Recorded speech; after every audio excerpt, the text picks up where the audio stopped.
인생에 있어서 우리가 중요한 일을 이루고자 할 때 해야 하는 것들이 몇 가지가 있습니다. 가장 먼저는 그 일의 큰 그림과 같은 설계를 하고 계획을 세우는 것입니다. 그리고 필요한 정보와 자료를 모으죠. 그렇게 모아진 데이터를 바탕으로 단계별로 일을 진행시켜 나갑니다. 근데 여러분, 그렇게 하면 모든 것들이 다 성공할 수 있을까요? 모든 일이 성공할까요? 가장 중요한 것이 한 가지 빠졌죠. 무엇일까요?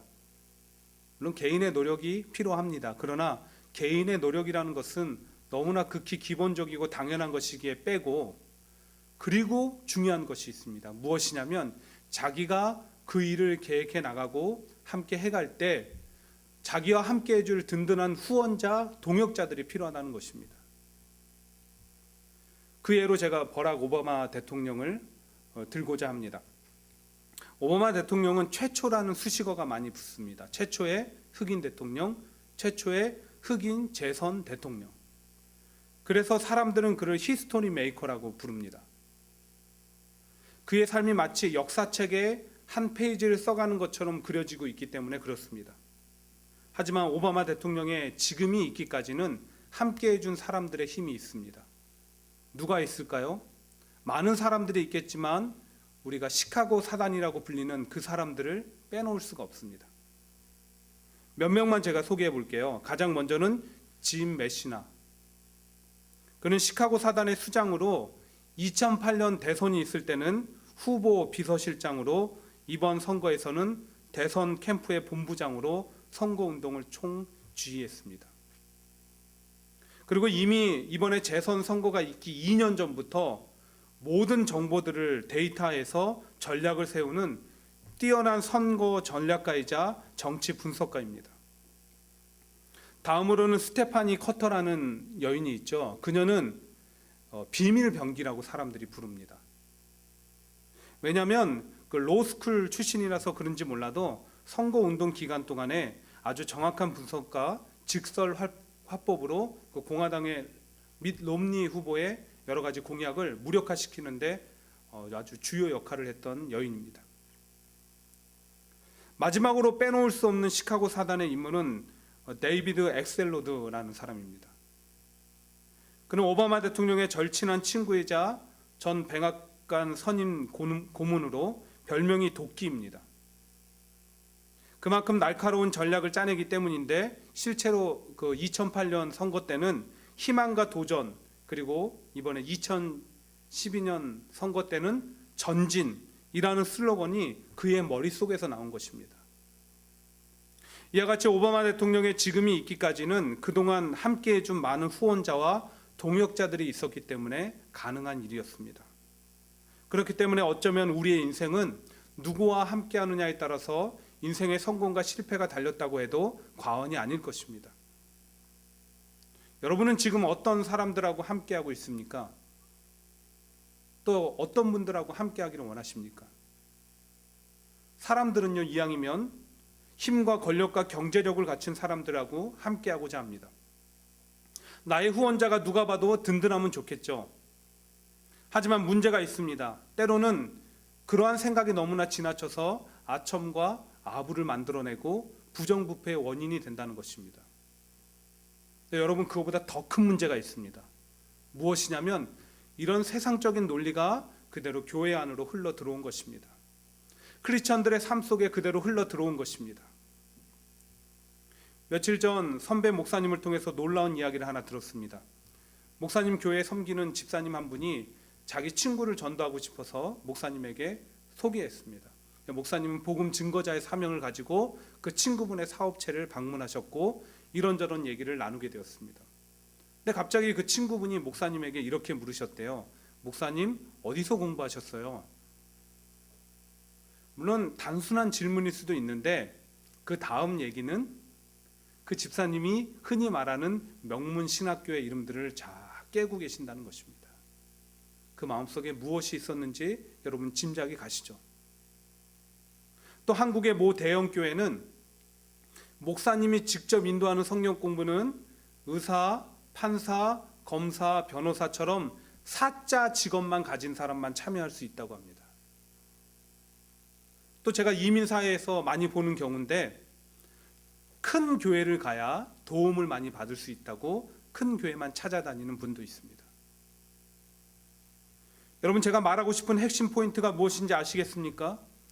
우리가 인생을 살아갈 때 누구와 함께 하느냐는 무척이나 중요하고 때론 인생의 성패를 좌우하지만, 그 성공 위주의 생각이 함께함의 순수성마저 빼앗아버리고 만다는 것입니다. 신앙생활 가운데서도 예수님과 함께하고 하나님의 사람들과 더불어 예배하고 교제하는 것이 중요한데, 그 순수성을 빼앗아가려는 것입니다. 오늘 본문에 보시면 예수님 너무나 중요한 일을 앞두고 계십니다. 그 중요한 일이라는 것은요, 화면을 보여주실래요? 예수님의 공생의 사역을 크게 이렇게 나눕니다. 예루살렘 사역, 그 다음에 갈릴리 1차, 2차, 3차, 다시 예루살렘 사역. 지금 예수님은 이 8장의 시작과 함께 갈릴리 2차 사역이 시작되고 있습니다. 모든 일을 볼 때 중간이 가장 중요합니다.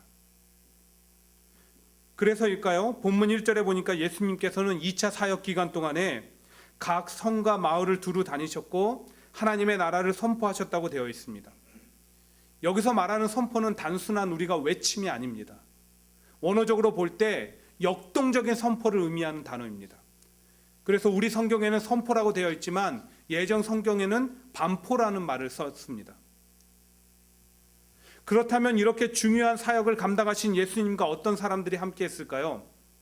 사회적으로 지위가 높은 사람들, 권력층, 부유층, 여러분 다 아닙니다. 제자들하고 여인들이 함께 했습니다. 당시 제자들이란 대부분 직업이 어부였기 때문에 세상이 말하는 경제력이나 권력하고는 거리가 멉니다.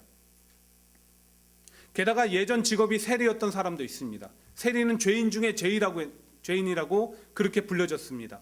그러면 제자들이 돈 없고 권력 없으면 존경이라도 받아야 되는데 오히려 손가락질을 받았다는 것입니다. 그들과 함께 하셨습니다. 여인들은 어떻습니까? 우리가 잘 알고 있는 오병이어의 기적, 그 마무리 이렇게 되고 있습니다. 먹은 사람은 여자와 어린아이 외에 5,000명이나 되었더라. 여러분 죄송하지만 당신은 여자와 어린아이를 사람 취급하지 않았습니다. 이처럼 예수님은 당시 사회나 사람들로부터 전혀 인정받지 못했던 이들과 함께 하셨던 것입니다. 만약 현대인들이 이 상황을 보았다면 예수님은 실패자 중에 실패자입니다. 세상이 말하는 든든한 후원자나 동역자들을 만나지 못했기 때문에 그의 실패가 불을 보듯 뻔하다고 얘기했을 것입니다. 그렇다면 예수님께서는 당시 제자들과 여인들을 향한 평가를 알지 못했을까요? 아니요, 너무나 잘 알고 계셨습니다. 그런데 왜 예수님은 이들과 함께 하셨을까요? 게다가 누가만 이것을 기록한 것이거든요. 누가는 왜 예수님의 2차 갈릴리 사역을 소개하면서 가장 먼저 함께했던 제자들과 예수님을 소개했을까? 그런 궁금증을 가지고 말씀을 묵상하기 시작했습니다. 그리고 깨달아진 것이 있었는데, 예수님은 세상이 말하는 것과는 다른 선택 기준을 가지고 있다는 것입니다. 이미 하나님께서 이스라엘의 왕을 선택할 때 그 기준을 얘기하셨습니다. 나의 보는 것은 사람과 같지 아니하니 사람은 외모를 보거니와 나 여호와는 중심을 보느니라. 이 하나님의 선택 기준이 예수님의 선택 기준이었습니다. 바로 그 기준에 따라 바라보니 제자들과 여인들 가운데 보여졌던 것이 있었습니다. 세상은 가지고 있지 않았지만 그들이 갖고 있었던 것이 있었다는 것입니다. 오늘 그것들을 함께 살펴볼 텐데요. 말씀을 대하면서 우리에게도 예수님의 선택을 받고 그분과 함께 일하고자 하는 마음의 결심이 먼저 여러분 가운데 있기를 축원드립니다. 첫 번째, 예수님께서 보신 마음은 예수님의 능력을 절대적으로 의지하는 것입니다. 먼저 제자들의 경우를 한번 살펴볼까요? 어부였던 제자들, 예수님이 어느 날 찾아오셨습니다. 그리고 말씀하셨죠. 내가 너희를 사람 낚는 어부가 되게 하리라. 그렇게 말씀하시면서 배와 그물을 버리고 나를 쫓으라 하셨습니다. 여러분, 만약에 이 제자들이요, 자기 삶의 절대적인 조건으로 배와 그물을 생각했다라고 한다면 절대 예수님을 따를 수 없습니다. 그러나 그들은 그들의 삶의 절대적인 조건은 예수님이라고 생각했습니다. 다 버리고 예수님을 쫓았고, 그렇게 쫓았기 때문에 예수님의 능력을 절대적으로 의지하면서 살아가게 됐습니다. 다음에 여인들이요. 2절 3절을 보시면 예수님과 함께 있던 여인들이 소개되고 있는데, 7 귀신이 나간 막달라 마리아를 빼놓고는 요한나 수산나 다 그 기록이 없습니다. 누군지 알 수가 없어요. 또 그냥 어떤 여인들은 여인들이라고만 소개가 되고 있습니다. 그런데 이 모든 여인들의 공통점이 한 가지 있습니다. 악귀를 쫓아내심과 병 고침을 받았다는 것입니다. 이런 상상을 해볼 수 있습니다. 그녀들에게는 세상이 해결할 수 없고 사람들이 해결할 수 없는 인생의 큰 문제가 있었다는 것입니다. 누군가는 귀신이 들렸고 누군가는 불치병에 걸린 것입니다.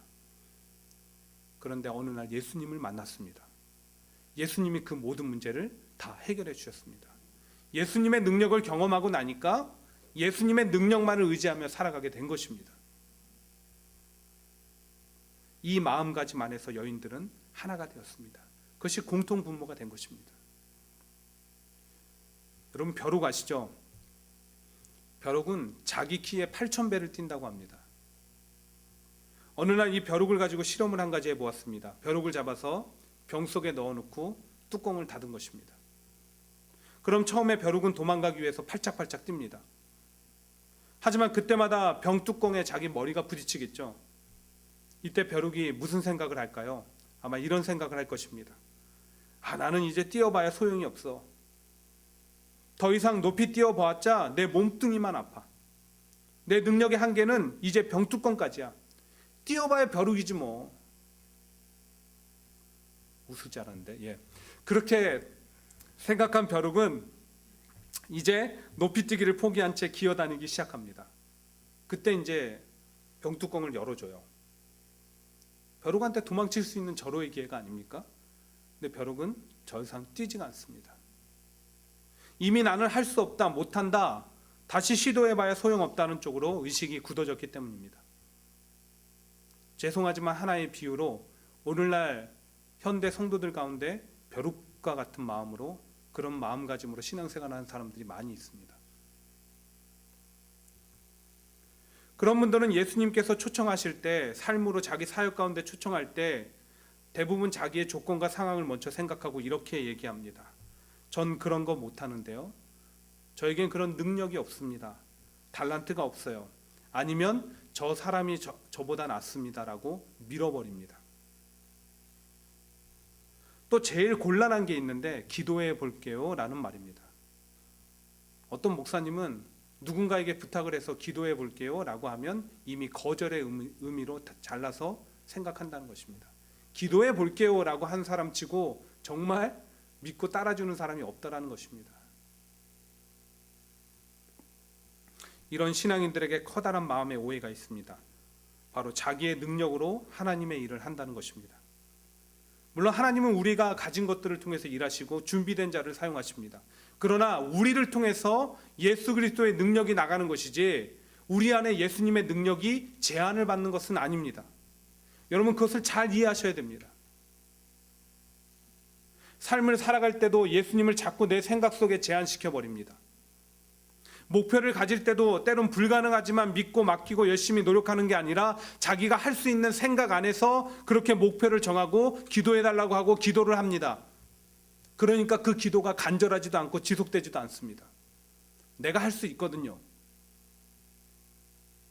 여러분, 하나님께서는 너는 내게 부르짖으라, 내가 내게 응답하겠고 내가 알지 못하는 크고 비밀한 일을 보이리라 말씀하셨고요. 예수님은 믿고 구한 것은 받은 줄 믿으라 말씀하셨습니다. 오직 그분의 능력을 의지한 채 살아가는 이들에게는 실제로 삶을 통해서 그런 능력이 나타난다는 것입니다. 예를 하나 들어보겠습니다. 사도행전 3장에 보시면 놀라운 사건이 나옵니다. 베드로와 요한이 성전에 기도하러 갔다가 한 사람을 만나는데, 그 사람은 날 때부터 안준뱅이 된 사람입니다. 한 번도 걸어본 적이 없습니다.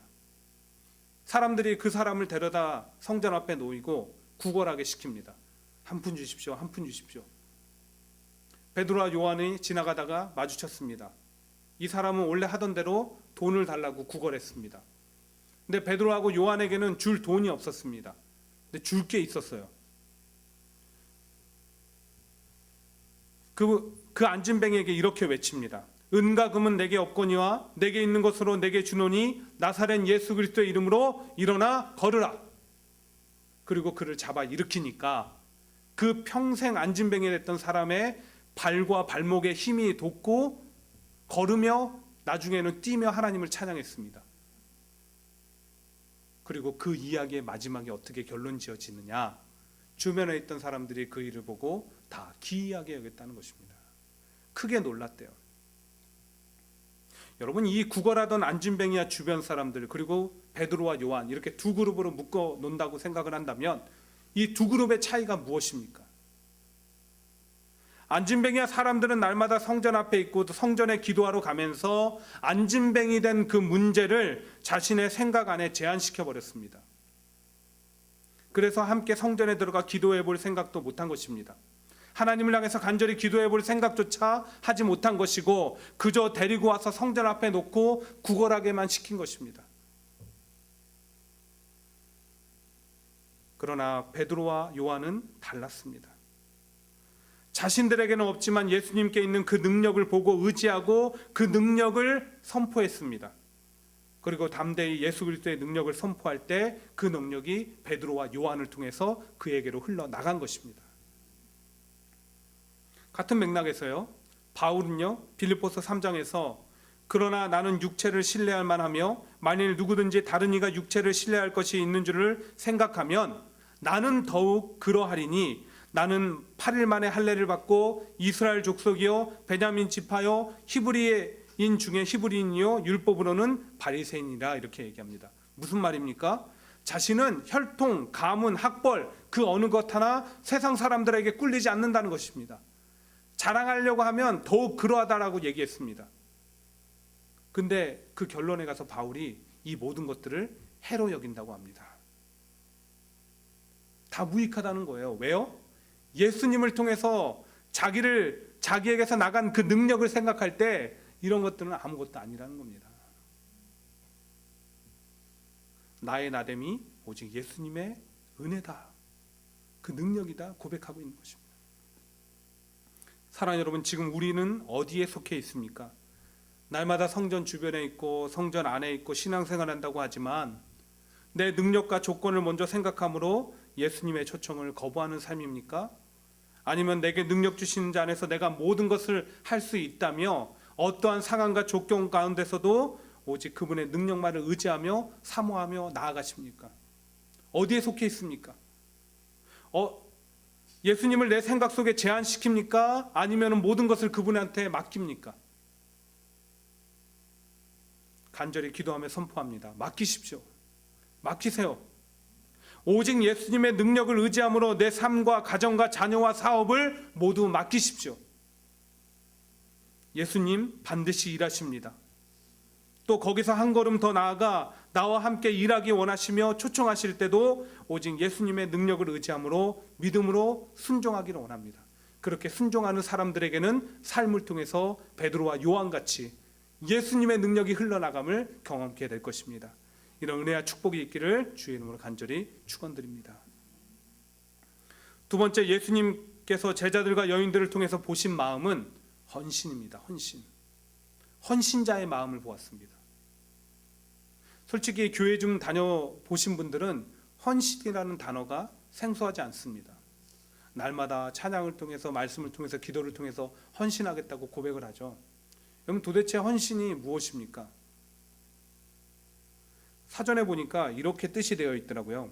자기 자신을 한 가지 목표에 완전히 쏟는 것, 그리고 그 목표에 이르는데 방해가 되는 모든 것을 포기해 버리는 것, 이 헌신이래요. 저는 이 사전적인 의미 가운데 하나님께서 헌신된 자들과 일하고 싶어하는 이유 두 가지를 발견합니다. 가장 먼저는 무엇이냐? 헌신된 마음을 가진 사람들은 순종할 준비가 되어져 있기 때문입니다. 우리가 사회생활하는 가운데 여러 사람들을 만납니다. 그 중에는 내가 좋아하는 사람도 있고 싫어하는 사람도 있고 내가 존경하는 사람도 있고 정말로 존경하고 싶지 않은 사람들도 있습니다. 만약에 내가 존경하는 사람들, 좋아하는 사람들을 만난다고 하면 그 사람이 내가 무슨 말을 하든지 간에 그 사람의 말을 믿고 따릅니다. 왜요? 그 사람을 향해서 내가 헌신할 마음의 준비가 되어져 있기 때문입니다. 마찬가지로 우리가 신앙생활할 때 하나님 앞에, 예수님 앞에 헌신할 마음의 준비가 되어져 있는 사람들은 어떤 말씀이 내게 주어진다 할지라도 그 말씀에 순종하고 따라갑니다. 그러나 그런 마음의 준비가 되어 있지 않는 사람들은 아무리 내게 유익하고 좋은 말씀이 선포된다 할지라도 전혀 믿고 따르지 않습니다. 순종하지 않습니다. 마음의 준비 자체가 되어 있지 않기 때문입니다. 하지만 오늘 예수님을 섬겼던 여인들은 다릅니다. 그 중에 제가 한 사람만 소개할게요. 헤롯의 청지기 구사의 아내 요한나입니다. 요한나에 대한 기록은 별로 없습니다. 그러나 그의 남편이 헤롯의 청지기 구사였다는 것입니다. 여기서 몇 가지 우리가 추측해 볼 수 있는 것이 있는데, 당시 헤롯 왕의 청지기라고 한다면 오늘날로 말하면 재정경제부 장관 같은 바로 측근에 있는 아주 권력층에 속한 사람입니다. 그런 사람의 아내인 요한나가 예수님을 섬겼다는 사실이 참 놀랐습니다. 쉽지 않았을 것입니다. 일단 이 헤롯 왕은요, 예수님이 태어날 때 아이들을 죽였던 그 헤롯 왕은 아닙니다. 그러나 예수님에게 호의적이었다고 생각하면 큰 오산입니다. 이 사람이 바로 세례 요한을 죽였고요, 이 헤롯 왕이 예수님께서 빌라도에게 신문을 받을 때 조롱했던 바로 그 헤롯 왕입니다. 그럼 상식적으로 그런 헤롯 왕을 가까이 섬기는 관료의 아내가 예수님을 섬긴다는 것이 쉬운 일일까요? 게다가 유대인 지도자들의 분위기 여러분들 잘 알고 있지 않습니까?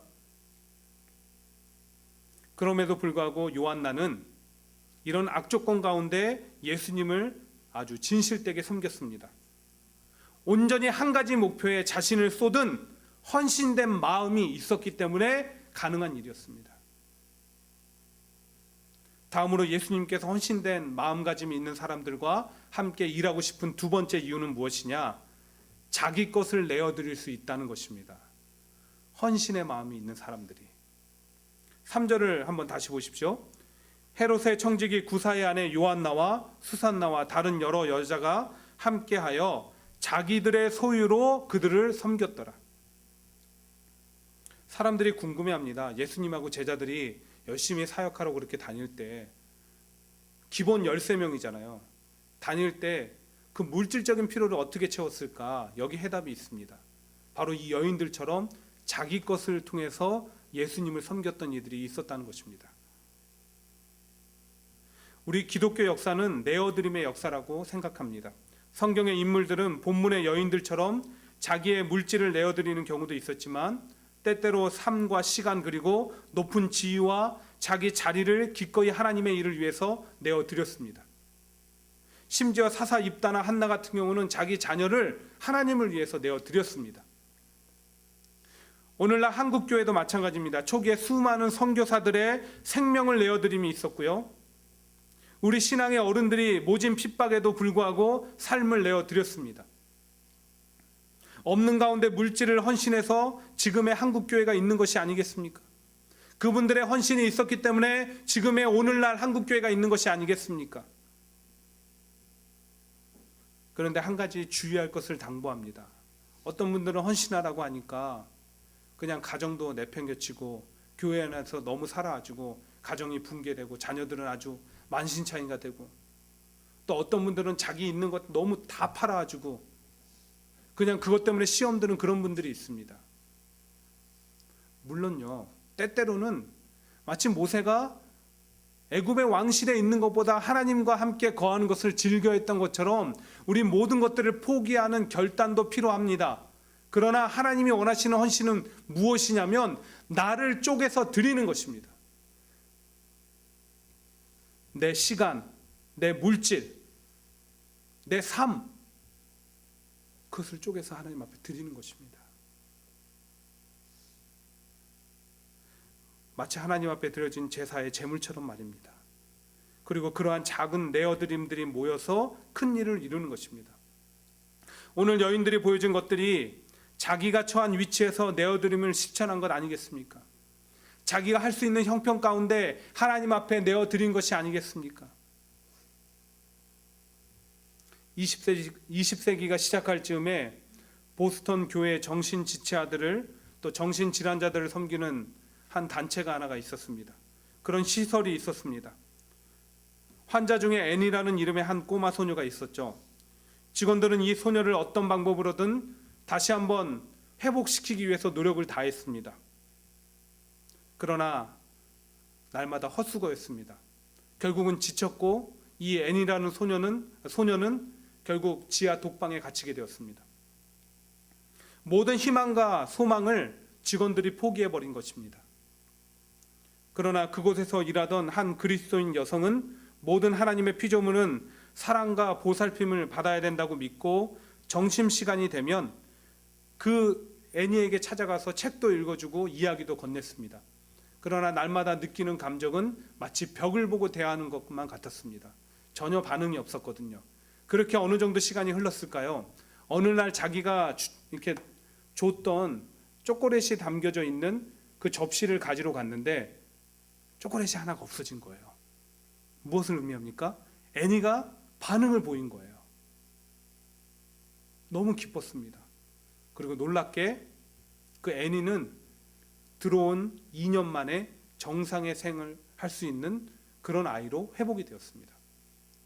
병원을 나갈 수 있었죠. 그러나 나가지 않고 그 애니는 자기와 똑같은 사람들을 섬기기로 결심하고 그 병원에 남았습니다. 그렇게 약 50년이 흘렀습니다. 영국의 여왕이 미국에서 가장 훌륭한 여성에게 훈장을 수여하게 되는데 그 주인공이 헬렌 켈러였습니다. 볼 수도 말할 수도 없는 두 가지 장애를 극복할 수 있었던 비결을 무엇이냐고 기자가 물었을 때 그녀는 만일 설레반 선생님이 없었다면 나는 여기에 결코 있을 수 없었습니다라고 고백했습니다. 이 헬렌 켈러를 끈질기게 붙잡고 돌보고 사랑으로 도와줬던 설리반 선생님, 바로 그녀가 어린 시절 앤이었습니다. 여러분, 또 다른 감동적인 주인공이 있습니다. 여러분, 한국의 송명희 시인 잘 알고 계시죠? 태어날 때 의사의 실수로 평생을 뇌성마비 환자로 살아가야 됩니다. 그녀가 할 수 있는 일이 무엇이 있겠습니까? 아니, 하나님을 믿은 것 자체만도 기적입니다.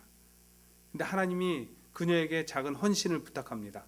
내가 일러주는 대로 써라. 내가 일러주는 대로 써라. 그렇게 나온 수많은 시가 그녀들을 통해서 많은 사람들에게 감동을 주지 않습니까? 가장 대표적인 그 시로 만든 찬양이 있죠. 나 가진 재물 없으나 나 가진 지식 없으나 나 남에게 있는 건강이 있지 않으나 나 남이 없는 것 있으니. 사랑하는 여러분, 본문 3절에서 섬기더라에 해당하는 헬라어는 디에코논인데요, 이는 디아코네오의 미완료 과거 능동태형입니다. 복잡한 설명은 빼고요, 무엇을 의미하냐면 여인들의 섬김이 한 번, 두 번으로 끝난 것이 아니라 예수님 사역 기간 내내 지속되었다는 것입니다. 그렇습니다. 하나님께서 우리에게 헌신을 요구하실 때 우리가 기꺼이 순종하고 마치 이 설리반 선생님처럼 혹은 설리반 선생님을 도왔던 그 믿음의 사람처럼 아니면 송명희 시인처럼 순종하고 작은 것이라도 삶을 통해서 꾸준히 드려질 때 그 능력이 우리를 통해서 나타나는 것을 경험하게 된다는 것입니다. 그것이 바로 예수님께서 헌신된 마음가짐을 가진 자들과 함께 일하고 싶은 이유입니다. 마지막으로요, 제가 오늘 왜 말씀의 제목을 히스토리 메이커라고 정했는지를 설명드리고 말씀을 마치겠습니다. 사람들은 예수님을 역사 자체라고 부릅니다. 그래서 히스토리를 히스 스토리라고 부릅니다. 그분의 얘기라고 부르죠. 예수님은 역사의 주관자 하나님의 아들이시자 그분 자신이기 때문에 그렇습니다. 그러면 우리가 역사의 주인 되시는 예수님과 함께하는 삶을 소원하면서 그분의 능력을 의지하며 살아가고 헌신된 삶을 드리면 유익과 축복은 우리가 받습니다. 왜요? 그분은 지금도 역사를 만들어 가시는데 우리가 같이 동참하게 되면 우리도 히스토리 메이커가 된다는 것입니다. 이 축복을 여러분 거부하시겠습니까? 오늘도 예수님께 쓰임받아 그 이름을 높이는 수많은 히스토리 메이커들이 있습니다. 그 중에 우리가 있었으면 좋겠습니다. 바로 여러분이 선 그 자리에서 말입니다.